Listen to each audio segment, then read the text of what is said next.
True brand multiplex এবং অরণ্য Bangla foundation বিগত কয়েক বছর ধরে টানা এমন একটা মঞ্চ তৈরি করে রেখেছে যেখানে গোটা বাংলার সেই আনরেকগনাইজড ব্যক্তিত্বদের আমরা রেকগনাইজেশন এবং অ্যাওয়ার্ড বা ফেলিসিটেশন দিয়ে আসছি, যারা বিভিন্ন ক্যাটাগরিতে, হতে পারে সেটা স্পোর্টস, হতে পারে সেটা একাডেমিক, হতে পারে সেটা লিটারেচার, হতে পারে সেটা ফিল্ম, হতে পারে সেটা মিউজিক, হতে পারে সেটা এন্টারপ্রেনিয়রশিপ, হতে পারে যে কোনো অন্যান্য ক্যাটাগরি, সেখানে কিন্তু তারা নিজেদের স্বীকৃতি রেখেছেন, নিজেদের কাজের ছাপ রেখেছেন এবং নিজেদের অনন্যতা দিয়ে নিজেদেরকে প্রমাণ করেছেন।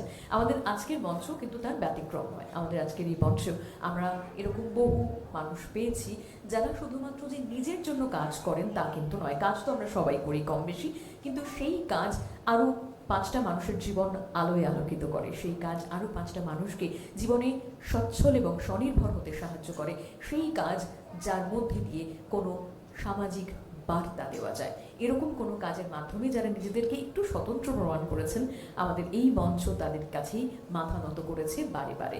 আজকেও তার কোনো ব্যতিক্রম নেই। আজকেও আমরা আমাদের মধ্যে এমন কিছু ব্যক্তিত্বদের পেয়েছি। একটু পরেই আমি আরেকবার মঞ্চে নাইম আলম স্যারকে ডেকে নেব এবং ট্রু ব্র্যান্ড মাল্টিপ্লেক্সের আজকের এই অনুষ্ঠানের যারা অফিসিয়াল পার্টনার্স, আমরা একবার তাদেরকে ধন্যবাদ জানাই। আমাদের আজকের এই অনুষ্ঠানের অফিসিয়াল পার্টনার্স লেক্স প্রো অ্যাডভাইস, আমাদের সঙ্গে রয়েছে ইভেন্টাইজার, আমাদের সঙ্গে রয়েছে প্রিজম, আমাদের সঙ্গে রয়েছে ফটোট্রনিক্স, আমাদের press partner AKP news, Faladi herbal lab, Kolkata news এবং খবর বর্ধমান। আমরা এদের সকলকে অসংখ্য ধন্যবাদ জানাই আমাদের আজকের এই অনুষ্ঠানে আমাদের পাশে থাকার জন্য।